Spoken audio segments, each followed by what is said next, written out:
Bien, seguimos avanzando entonces al módulo 2, gestión de proyectos, fundamental para el éxito de una iniciativa de buenas prácticas en salud.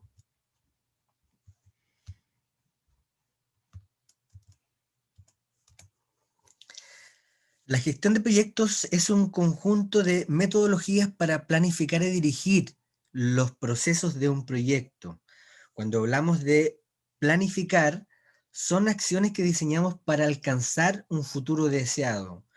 Y cuando hablamos de dirigir, nos referimos a hacer algo o hacer que algo avance en una determinada dirección sin desviarse, ¿sí? Los objetivos de la gestión de proyectos son gestionar el inicio y la evolución de un proyecto, controlar y responder ante problemas que surjan durante el proyecto y facilitar la finalización y aprobación del proyecto.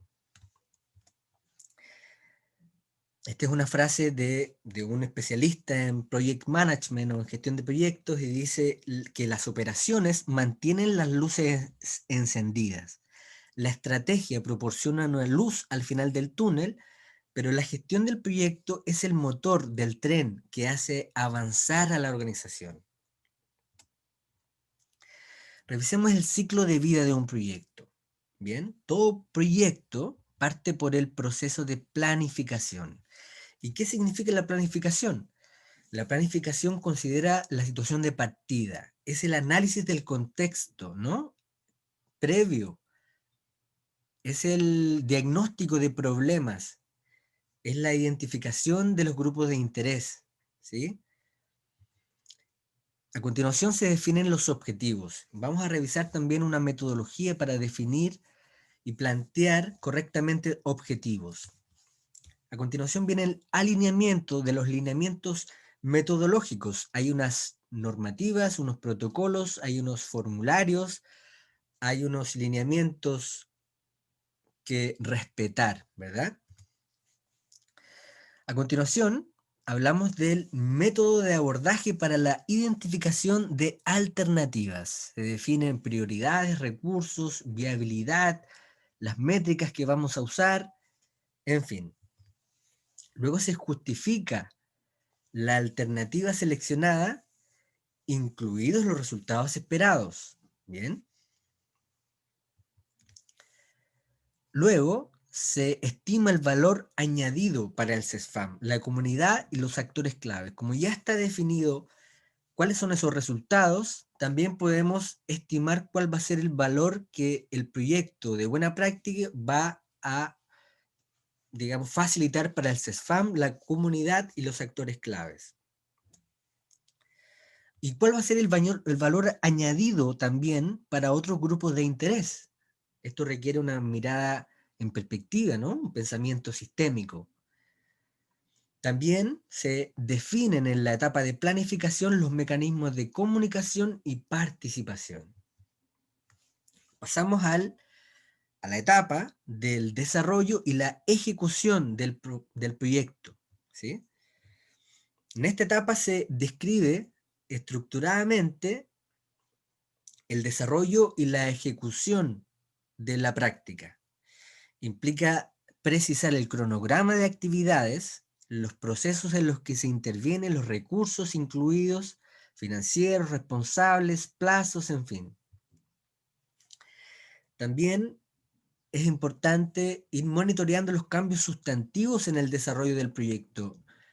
No es poco común que el proyecto vaya adaptándose, se vaya transformando en el camino, el escenario, el contexto, los actores. Bien, por lo tanto es importante que en el desarrollo del proyecto se vaya monitoreando eso, ¿sí?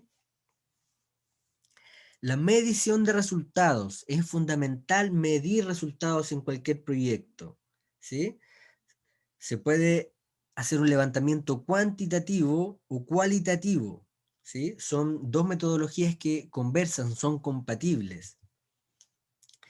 Es importante también hacer un análisis. Una vez que hemos medido, analizar esos resultados y vincularlos con los objetivos, sacar conclusiones, ¿verdad? Es hacer este cruce entre los resultados que estoy observando y los objetivos que me planteé en la etapa de planificación. Finalmente, llega la fase de evaluación y revisión del proyecto. Bien. Es importante tener definido el método y el proceso, la metodología a través de la cual se va a evaluar la implementación de la práctica, ¿sí? Se identifican y analizan los resultados concretos específicos de la práctica y se retroalimenta, ¿bien? En términos de la efectividad institucional y de corresponder el grado de aplicación de acciones de mejora. Con toda esta información es posible hacer una conclusión, una evaluación de resultados y retroalimentar, compartir esos resultados para determinar qué tan efectivo fue la organización en este plan y si es necesario, cuáles son esas acciones de mejora que podemos emprender luego de este análisis, luego de estas conclusiones. Se requiere un análisis crítico, ¿verdad? Un pensamiento científico, una visión global que integre las distintas miradas, ¿sí? Revisemos cuáles son las principales causas en el fracaso de los proyectos. Vamos a entender, sí, el fracaso como una oportunidad para empezar otra vez con más inteligencia, como ya lo comentaba Henry Ford. Número 1. Cambios en las prioridades de la organización. Es común que existan ajustes, transformaciones durante el proyecto y puede que la dirección ya no tenga dentro de sus prioridades esa iniciativa que en un principio tal vez sí activó, sí impulsó. Por lo tanto, es muy importante que en una iniciativa de buenas prácticas, durante todo el proyecto, durante toda la ejecución de la iniciativa, esto sea prioridad para toda la organización, desde el liderazgo, desde el director del CESFAM, desde la directora del CESFAM. Número 2, cambios en los objetivos.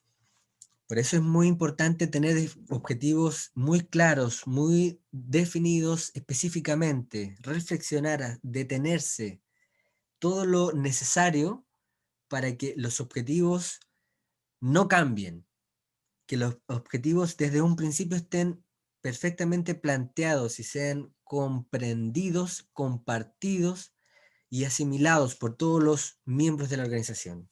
Número 3. Otra posible causa en el fracaso de los proyectos es que las competencias del equipo requieren ajustes. No es suficiente la iniciativa, no es suficiente la disponibilidad, la actitud, se requieren unas competencias técnicas, ¿sí? Unas metodologías, unas destrezas para que el equipo sea capaz de sostener esta iniciativa.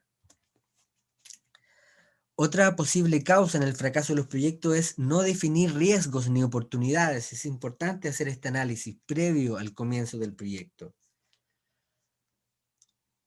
Una pobre o inadecuada comunicación es también una causa común en el fracaso de los proyectos. Bien, vamos a detenernos también en estos elementos y cómo se pueden favorecer. Las causas comunes en el fracaso de proyectos tienen que ver también con el alcance del trabajo, con una estimación inadecuada de cómo, cuánto y con qué calidad hacer el trabajo. Debe estar muy bien definido, con una precisión y un detalle de alto nivel, ¿sí? Otras causas comunes es la estimación inadecuada en los recursos, ¿sí? O programaciones o calendarizaciones también inexactas, malas estimaciones de costo por debajo de lo que realmente se requiere, muy común, problemas en la organización, ¿sí? Problemas de coordinación, problemas de la organización de otra índole que intervienen, influyen, ¿no? En una iniciativa. Existen también diferencias personales entre los miembros del equipo que pueden ocurrir, que es cierto que puede ocurrir, por lo tanto es muy importante el dominio personal de los miembros del equipo, el conocimiento de la psicología de los miembros de un equipo. ¿Cuáles son los principales enfoques usados para el manejo de conflictos? Evitarlo o retirarse, es decir, una de las partes del conflicto se retira, lo que implica que no necesariamente el conflicto se resuelve, es importante tenerlo a la vista también eso. Competir o forzar, es decir, que una de las dos partes asuma el rol de quedarse con esa verdad, ¿no? Con ese rol de competir, ¿sí? Lo que va a generar un resentimiento, un deterioro en el ambiente de trabajo, naturalmente. Otro enfoque usado es la adaptación y conciliación, es decir, la relación entre personas por sobre las diferencias, lo que permite llevar el conflicto, pero no lo resuelve. Otro modo, otro enfoque para evitar el conflicto es la concesión, que tiene que ver con buscar una solución que entregue cierto grado de satisfacción a todas las partes. En este caso, la solución no siempre es la óptima. Veamos cómo la colaboración es fundamental para la resolución de problemas. En primer lugar, asigna un alto valor tanto a la solución como a la relación entre las personas, ¿sí? Cada persona enfrenta el problema con una actitud constructiva y de buena fe.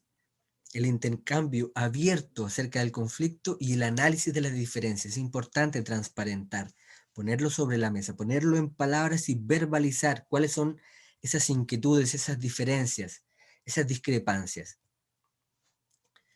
También la voluntad de abandonar o redefinir posiciones frente a información nueva para alcanzar una solución. Se requiere una flexibilidad, ¿sí? Es momento también de abrirse a esa posibilidad de replegar mi postura y dejar que las demás miradas, las demás visiones emerjan, ¿sí? Vamos a entrar en la fase de objetivos, como comentamos en un principio, fundamental al momento de obtener éxito en la implementación de un proyecto. Vamos a revisar algunos objetivos que hemos recopilado, ¿sí? Y los vamos a ir estudiando, dividiendo con el propósito de entender realmente si esos objetivos aportan metodológicamente al proyecto. Hay una metodología que les vamos a presentar que se llama la metodología SMART, cómo definir objetivos de forma inteligente, ¿no? Con esta denominación SMART. En primer lugar, los objetivos tienen que ser específicos, ¿sí? Si vamos a plantear un verbo al principio, debe especificar con, con una precisión, ¿verdad? ¿Qué se pretende? En segundo lugar, debe ser medible, ¿sí? Debe haber un indicador, debe ser un fenómeno que se pueda cuantificar. En tercer lugar, debe ser alcanzable, razonable. Tiene que estar dentro de las posibilidades de la organización, de los equipos, de las competencias, del contexto, ¿sí? En cuarto lugar, debe ser un objetivo realista, que haga sentido, ¿sí? Que esté dentro de las prioridades. Finalmente, que el objetivo sea oportuno, que especifique el tiempo en el cual este objetivo se pretende alcanzar. Por ejemplo, revisemos uno de los objetivos que están en la lámina anterior. Lo ideal es que el objetivo y la formulación de estos objetivos tengan una estructura gramatical que comienza por un verbo. En todos los casos comienza por un verbo. ¿Bien? Luego se plantea el objeto o contenido hacia el cual va dirigido el verbo, luego un contexto y finalmente una finalidad, ¿ok? Un propósito. Vemos que el objetivo, romper con el aislamiento social de los adultos mayores, deja el contexto y la finalidad vacío, no se hace cargo, lo omite. Por lo tanto, es importante que cada vez que formulemos un objetivo, sigamos esta estructura gramatical. Por ejemplo, una propuesta de reformulación de este objetivo sería ejecutar, como verbo, actividades que promuevan el bienestar biopsicosocial de los adultos mayores, como contenido, en un contexto terapéutico que incluya herramientas como la versoterapia, damos contexto, con el propósito de aumentar la percepción de autoestima y autoconcepto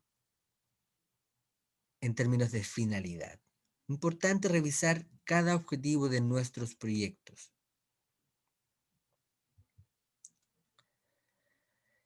Esta metodología SMART, ¿no? Requiere detenerse, estudiar, indagar, reflexionar acerca de cómo estoy planteando mis objetivos. Cuando quiero que mi objetivo sea específico, debo preguntarme, ¿qué es exactamente lo que quiero lograr? ¿Dónde? ¿Cómo? ¿Cuándo? ¿Con quién? ¿Cuáles son las condiciones y limitaciones? ¿Sí? Debo tener resueltas estas preguntas antes de pretender que mi objetivo sea específico. Para que sea medible, debo estimar cuánto cuesta. Debo tener claro cuáles son las personas que van a participar de este proyecto, de este objetivo. ¿Cuándo sabré o cómo sabré cuándo se cumpla? ¿Cómo se puede medir? ¿Qué indicador va a mostrar la evolución de este objetivo? Cuando quiero que mi objetivo sea alcanzable, me pregunto, ¿cómo puedo lograr? ¿Qué tan realista es este objetivo? ¿Existen restricciones? ¿Sí? Y cuando quiero que mi objetivo sea realista, también me pregunto si esto vale la pena, ¿es el momento indicado? ¿Esto hace sentido? ¿Esto coincide con nuestros esfuerzos y necesidades? ¿Es coherente con la organización? ¿Sí? Y cuando hablo acerca de que el objetivo debe ser oportuno, debe indicar cuándo, qué hago hoy, dentro de 6 semanas, dentro de 6 meses, debe especificar cuándo se va a alcanzar ese objetivo, ¿sí? Es en un plazo definido. Los proyectos se pueden enfocar desde una metodología cualitativa o cuantitativa. Cuando hablamos del análisis cualitativo, hablamos acerca de un proceso dinámico, creativo, que se alimenta fundamentalmente de la experiencia directa de los investigadores en los escenarios estudiados. El análisis cualitativo es descubrimiento, codificación y relativización. Implica descubrir categorías y temas emergentes y codificarlas, establecer relaciones y valoración de los datos, ¿sí? Implica el levantamiento de información, de datos para estudiar un fenómeno. El estudio cualitativo es capaz de describir opiniones, perspectivas y percepciones, por ejemplo, sobre las motivaciones, pensamientos, actitudes de los usuarios, ¿sí?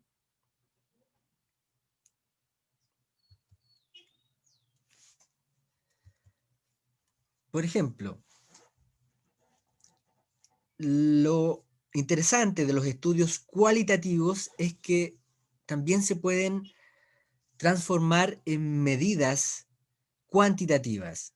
Por ejemplo, en la pregunta, describa los beneficios que ha experimentado al participar del programa,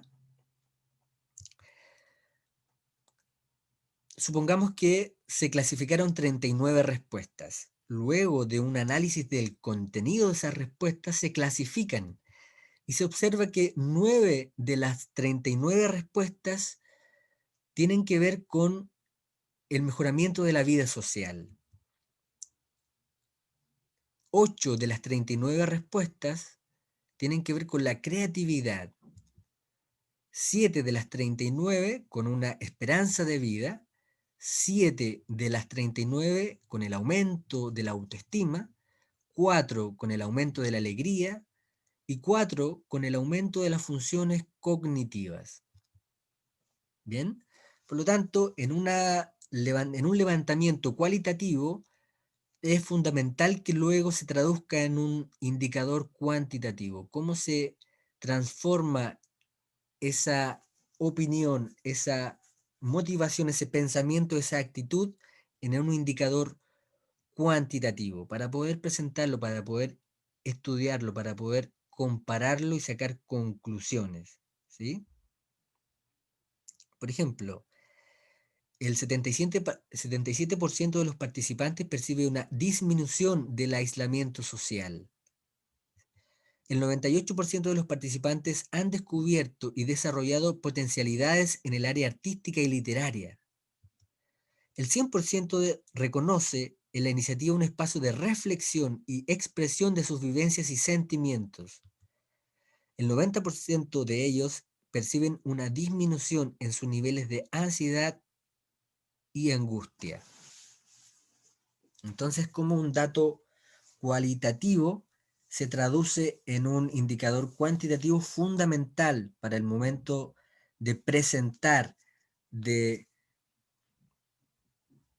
generar un reporte, un resultado, una fase de evaluación del impacto de los proyectos. Esta es otra forma de presentarlo, con gráficas, ¿no? Con elementos que ayuden al panel, al jurado, al observador de ese reporte, entender de forma sencilla, amigable, cuáles son los resultados del proyecto. Existen métodos de recolección de datos cuantitativos también. Por ejemplo, el muestreo probabilístico, las entrevistas, que luego naturalmente se procesan y se generan en datos cuantitativos. Las encuestas y cuestionarios son métodos de recolección cuantitativo. La observación estructurada y la revisión de documentos. Todos estos métodos se traducen en datos cuantitativos. La expresión cuantitativa se concentra en cifras estadísticas, ¿sí? Son datos que sirven para conocer o valorar las características y la intensidad de un hecho o para determinar su evolución futura. ¿Cuáles son estas características de la evaluación cuantitativa? Es que nos permiten manejar indicadores. Los indicadores son oportunos, excluyentes, prácticos, explícitos, sensibles y verificables. Es un dato, es una cifra. Son medibles, son entendibles y controlables. Se pueden experimentar, ¿no? Influyendo en las variables causales para apreciar la transformación de un indicador. Deben ser simples, adecuados, útiles y oportunos. Revisemos, profundicemos acerca de los indicadores. Los indicadores son datos para evaluar básicamente la eficiencia, la calidad y la eficacia, muy importantes en la gestión pública, ¿sí? Y los indicadores fundamentalmente entregan información acerca de los resultados desde el punto de vista de la actuación pública en la generación de productos y o servicios. Y existen indicadores que están relacionados con los insumos, con los procesos, con los productos y con los resultados. Entonces, al momento de plantear o formular un proyecto de buena práctica, debemos seleccionar y tenemos que definir cuáles van a ser nuestros indicadores. Van a estar relacionados con los insumos, con los procesos, con los productos o con los resultados finales. Muy importante tener esas distinciones. Cuando hablamos de indicadores de insumos, nos referimos a aquel indicador que cuantifica tanto recursos físicos como humanos y o financieros utilizados en la producción de bienes o servicios, ¿sí? Cuando hablamos de indicadores de procesos, nos referimos a aquellos indicadores que miden el desempeño de las actividades vinculadas con la ejecución o la forma en que el trabajo es realizado para producir estos bienes o servicios. Cuando hablamos de indicadores de productos, se refiere a los bienes o servicios de manera cuantitativa producidos o provistos por un organismo público o de acción gubernamental. Por ejemplo, el número de vacunaciones realizadas sería un indicador de producto. Cuando hablamos acerca de indicadores de desempeño, estos miden los resultados a nivel del fin último esperado con la entrega de bienes y o servicios. ¿Sí? Es el impacto final de los servicios que entrega. Aquí hay algunos ejemplos de indicadores de eficiencia. El costo promedio de los beneficios entregados, el costo promedio de las acciones de recaudación, ¿sí? Hay varios ejemplos que podemos trasladar a nuestra realidad, ¿sí? Algunos ejemplos de indicadores de eficacia. Porcentaje de proyectos ganados en fondos concursables. Porcentaje de personal de minorías étnicas en la organización con respecto al porcentaje de minorías étnicas en la región. Porcentaje de cumplimiento de las normas por parte de los fiscalizados. En fin, se pueden tomar ejemplos de esta lámina para generar los propios indicadores que van a ser parte de este proyecto de buenas prácticas que se pretende implementar en el CESFAM Nuevo Horizonte. Algunos indicadores relacionados con la economía, el aumento de los costos, ahorros, ¿verdad? Recuperación de los préstamos, ¿sí? O indicadores de calidad, porcentaje de respuestas a los usuarios, porcentaje o número de intervenciones realizadas con retraso o a tiempo. Tenemos otros ejemplos relacionados con la accesibilidad, con la percepción o con la precisión. Entonces, muy importante definir indicadores simples, sencillos, aplicables, muy bien conversados, que hagan sentido a todos los involucrados. ¿Sí? Aquí también se observa cómo estos indicadores se relacionan con ciertas preguntas. Cuando quiero concentrarme en indicadores relacionados con los inputs, me pregunto cuántos recursos invertimos, ¿sí? Y eso defino si lo voy a medir o no, cómo lo voy a medir. Cuando me concentro en el proceso, me pregunto con qué rapidez lo estamos haciendo. Cuando me concentro en el producto, cuántas unidades estamos ofreciendo, ¿no es cierto?, a los usuarios, cuántas veces, cuántas prestaciones estamos ofreciendo. Y cuando me concentro en el impacto, estoy estudiando cómo han cambiado las condiciones desde que estamos interviniendo. Aquí hay algunos tipos de mediciones que también se pueden tomar como ejemplo. Cuando me concentro en la medición, el indicador puede ser la presencia de algún tipo de medición o de un tipo de indicador anterior al inicio de la intervención y se puede considerar como línea de base. ¿Bien? Por ejemplo, cuando me concentro en el monitoreo o proceso, puedo medir o monitorear la percepción de los beneficiarios a lo largo de la intervención. Puedo evaluar la satisfacción usuaria, ¿verdad? Puedo evaluar también el equipo ejecutor.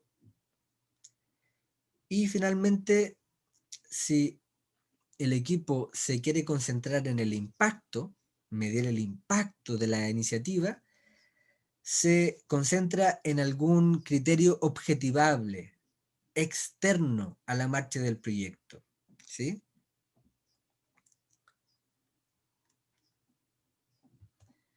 Bien, ¿cómo elegir el indicador? Fundamental. Los indicadores pueden ser absolutos, ¿bien? Vamos a revisar algunos ejemplos. Cuando hablamos de un indicador absoluto, se refiere a un número que dimensiona un evento o un fenómeno según su naturaleza, ¿bien? Un valor o un indicador absoluto es la temperatura, por ejemplo. Cuando hablamos de un indicador de razón, es el cociente entre dos cantidades que no tienen elementos comunes o cuentan con un atributo de diferencia.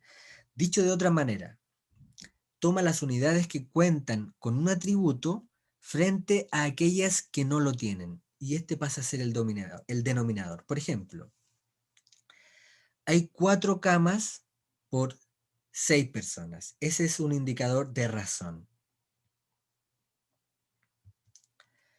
El indicador de tasa es el cociente entre dos variables analizadas en un lugar y tiempo específico. Por ejemplo, la tasa de mortalidad es de 0,2 cada 1000 habitantes en un año. El indicador de proporción es la relación entre una cantidad con elementos en común y un total de unidades. Dicho de otra forma, es una relación donde el numerador está incluido en el denominador. Por ejemplo, el 50% de los graduados están, en el 2009 están trabajando. Estas son otras distinciones para que el equipo que va a formular el proyecto pueda incorporar, pueda definir indicadores precisos, que sean posibles de medir, que después, al momento de presentar un plan de mejora, tengan absoluta claridad de que el proyecto efectivamente mide lo que pretende medir y cuál es el impacto en esas mediciones.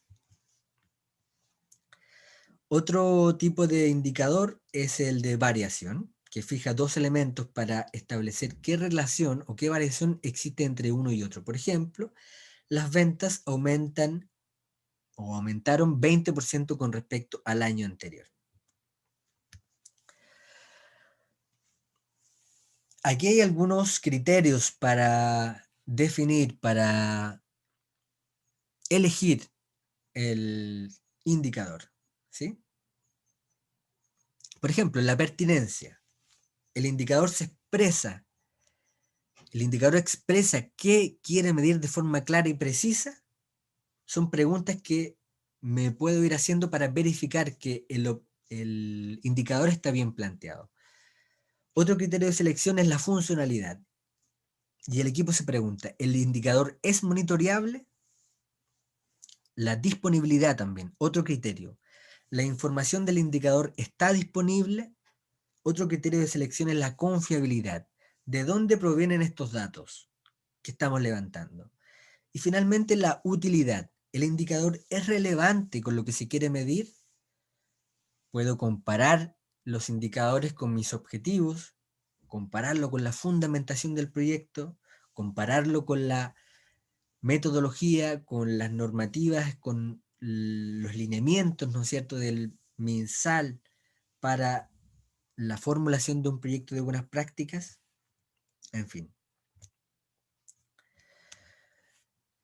Para estar completamente seguro de que la fase del diseño de indicadores es correcta, me puedo concentrar en estas responsabilidades. ¿Quién trabaja para que se genere la información? ¿Quién recolecta la información? ¿Quién la analiza? ¿Quién reporta o presenta la información del indicador? Todas esas preguntas, si están bien resueltas, probablemente lo tenga mucho más claro. Aquí hay una ficha del indicador, ¿bien? Importante si yo quiero tener una precisión y una prolijidad al momento de presentar un proyecto que voy a evaluar, que voy a medir. Debo ponerle un nombre al indicador, una sigla tal vez para abreviar su expresión, un objetivo, cuál es el propósito por el cual se mide, todos los conceptos relacionados con el indicador, una fórmula, ¿verdad? Matemática, una fuente de datos, es decir, de dónde provienen esos datos que voy a medir, una unidad de medida, van a ser kilos, atenciones, porcentajes, días, metros cúbicos, etcétera. temperatura, datos clínicos, en fin. La frecuencia en la toma de datos, muy importante también. ¿Cada cuánto se toman los datos? ¿Cada 8 días? ¿Cada 2 semanas? ¿Cada 2 meses? ¿Trimestralmente? En fin. Y debe haber un sentido, ¿sí? Finalmente, o a continuación, debo también tener claridad acerca de los valores utilizados para definir una meta, ¿sí? ¿Cuál va a ser mi meta respecto de ese indicador? ¿Cuáles son los responsables de la recolección de datos? ¿Cuál va a ser el responsable del cálculo? ¿Cuál va a ser la frecuencia de cálculo, la frecuencia del análisis y los responsables del análisis de datos también? Para finalmente sacar conclusiones, generar reflexiones y implementar las recomendaciones o los cambios pertinentes. Aquí hay algunos ejemplos, algunas propuestas de indicadores, ¿sí? Que lo pueden revisar con mayor detenimiento una vez que estudien su presentación. Las competencias del equipo son clave. Este es otro elemento por los cuales algunos proyectos fracasan. Cuando hablamos de competencias, nos referimos al conjunto de conocimientos, habilidades y actitudes que un individuo debe ser capaz de desempeñar. ¿Bien?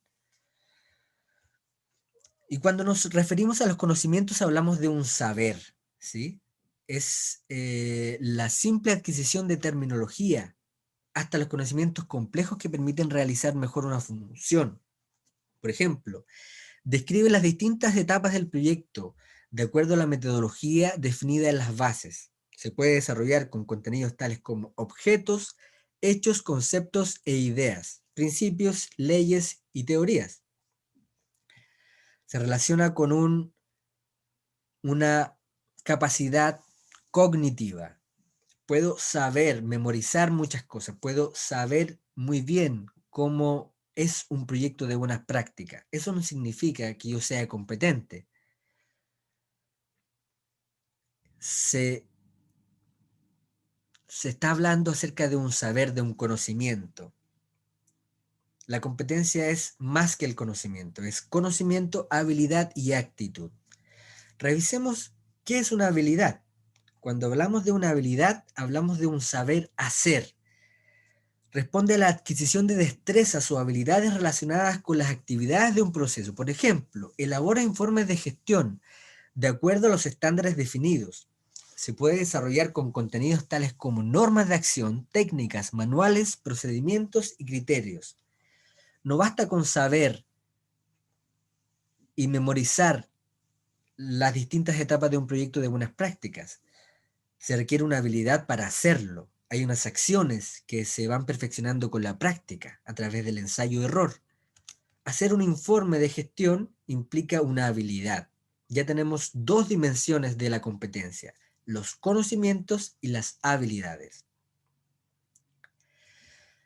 Cuando hablamos de las actitudes o el tercer componente de la competencia laboral, nos referimos a un saber ser y se relaciona con la formación personal y social para el desempeño adecuado en un contexto de trabajo. Por ejemplo, se comunica asertivamente con pacientes y compañeros de trabajo. Se puede desarrollar con contenidos tales como cursos, talleres, espacios de autoconocimiento, programas de coaching, psicoterapia, etc. Fundamental que todos los miembros del equipo tengan los conocimientos suficientes, que hayan desarrollado las habilidades requeridas para operar, ¿no? Para llevar a cabo esas actividades relacionadas con el proyecto y finalmente que tengan las actitudes claves para asegurar las relaciones humanas y la dinámica organizacional, la dinámica cultural en el equipo para alcanzar el éxito en un proyecto de buenas prácticas. Otro elemento clave, hacer un análisis FODA de la organización, del equipo, del estado inicial. del proyecto. Por ejemplo, se pueden considerar en primer lugar los factores internos del CESFAM, analizar las fortalezas. Por ejemplo, ¿cuáles son nuestras fortalezas? ¿Sí? ¿Cuáles son las fortalezas del CESFAM? Puedo mirar el mercado, puedo mirar otros CESFAM, puedo mirar otras organizaciones. También es importante mirar las debilidades. ¿Qué se puede evitar? ¿Qué se debe mejorar? ¿Cuáles desventajas tenemos? ¿Cuáles son esos factores que nos perjudican al momento de implantar esta iniciativa? ¿Qué hacemos mal? Es importante declararlo, reflexionar. También es importante mirar los factores externos al CESFAM y identificar amenazas. ¿Cuáles son esos obstáculos a los cuales nos enfrentamos? ¿Qué hacen otros CESFAM similares al nuestro?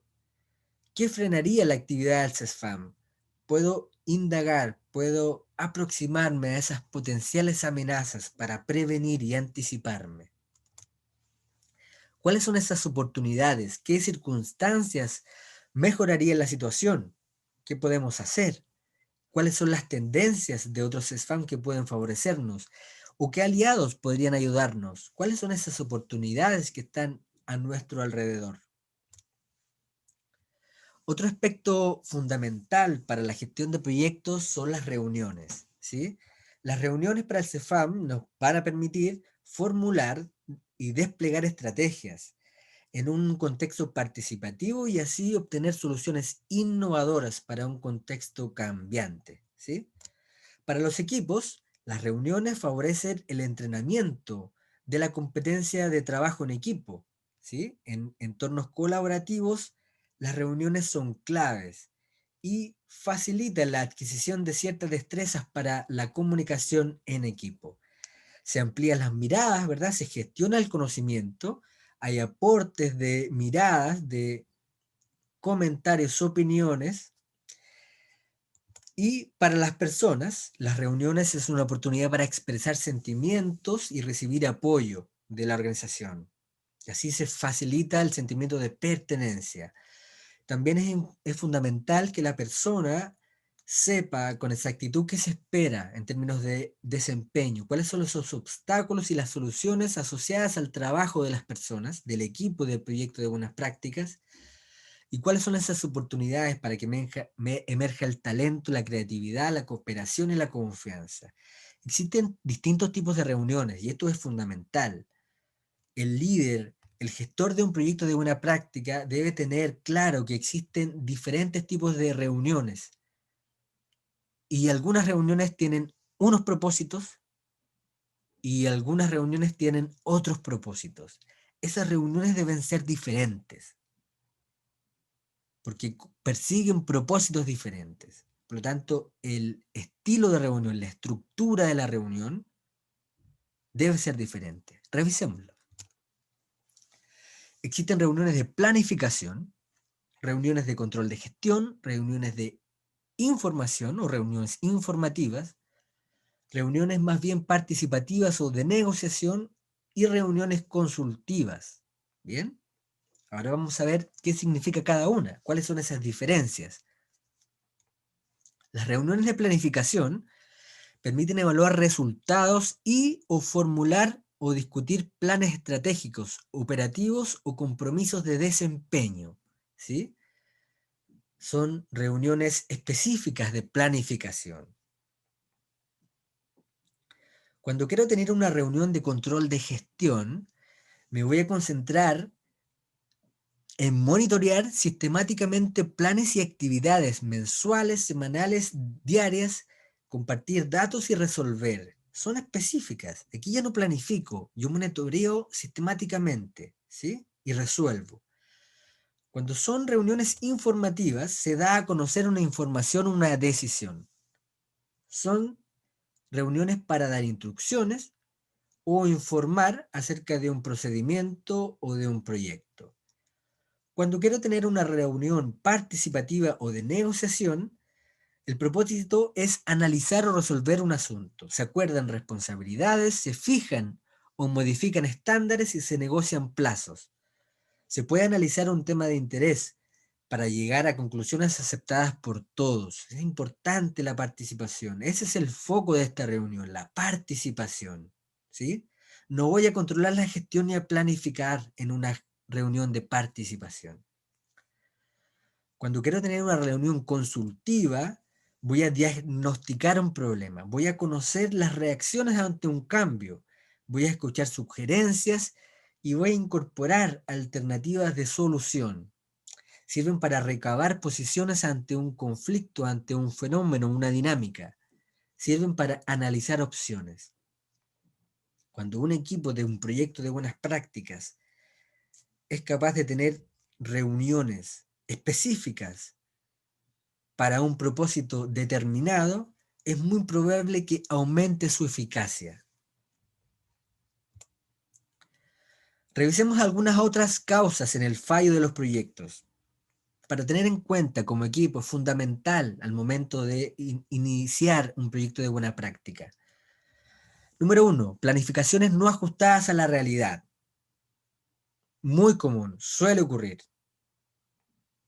Número 2, inexistencia de unas normas de planificación. ¿Sí? 3, no tener una buena gestión del cambio. Por eso es importante detenerse y integrar los contenidos revisados en el módulo gestión del cambio al momento de implementar un proyecto de buena práctica. La adjudicación de tareas inadecuadas. ¿Le pedirías a un pintor que desarrollara un software? Cada miembro del equipo tiene un rol fundamental en el equipo, en el proyecto de buena práctica. Debo asignar responsabilidades acordes al perfil profesional de cada miembro del equipo. Otra causa en el fundamental, digamos, principal en el fallo de los proyectos es la comunicación pobre o inadecuada. Bien, entonces los canales de comunicación, las reuniones, la coordinación, los medios de comunicación deben estar muy bien definidos. No se gestiona el riesgo, ¿sí? Muy importante hacer este análisis de riesgo, ¿no? Tener reuniones de requisitos inexactas, no dejar claros los requisitos del proyecto, los requisitos de los miembros del equipo, cuáles son esas cuestiones inadmisibles que el proyecto requiere, es muy importante tenerlos a la vista. ¿Bien? Finalmente, usar una herramienta de gestión de proyectos inadecuada. En este curso de buenas prácticas hemos diseñado una herramienta de gestión de proyectos diseñada para el CESFAM Nuevo Horizonte, y de este modo el equipo de un proyecto de buenas prácticas pueda sistematizar toda la información del proyecto en una herramienta de gestión en Excel para generar estos datos, esta trazabilidad del proyecto, ¿sí? La gestión del tiempo es clave. Aquí les presentamos algunas técnicas, algunas metodologías, ¿no? El Pomodoro, ¿no? El sistema Pomodoro es un método para mejorar la administración del tiempo dedicado a una actividad. Y básicamente se trata de dividir el tiempo en intervalos fijos, ¿sí? Son 25 minutos de actividad seguidos de 5 minutos de descanso. Y con pausas más largas en la medida que ocurren 4 de estos ciclos. Muy efectivo, muy práctico, muy simple para aumentar el rendimiento y gestionar mejor el tiempo. Otro recurso, otra herramienta es el checklist, muy conocido, muy familiar, ¿no? Pueden ser en un formato análogo o digital, y básicamente sirve para realizar acciones repetitivas que se deben verificar, ¿sí? Así, de este modo voy comprobando de forma ordenada y sistemática el cumplimiento de los requisitos de esta lista. La carta Gantt, muy conocida también, es una herramienta gráfica que define actividades necesarias para completar las actividades de un proyecto en un plazo determinado, ¿verdad? Y la relación lógica que existe entre ellas también. Esta herramienta favorece la precisión, la progresión y permite observar el avance del proyecto. Muy importante. Existen otras herramientas, calendarios y otros software, ¿verdad? Que permiten llevar de manera sistemática y estructurada un proyecto. Aquí hay una lista de herramientas tecnológicas para la gestión de proyectos, ¿sí? Se pueden descargar, hay algunas que son de utilización gratuita, están disponibles en internet y permiten llevar los proyectos de manera informática, de alguna forma, y tener todos los datos concentrados y alojados en una sola herramienta. Eso ha sido el módulo número 2, gestión de proyectos. Esperamos que haya sido útil y práctico para ustedes. El próximo módulo vamos a profundizar en la sistematización.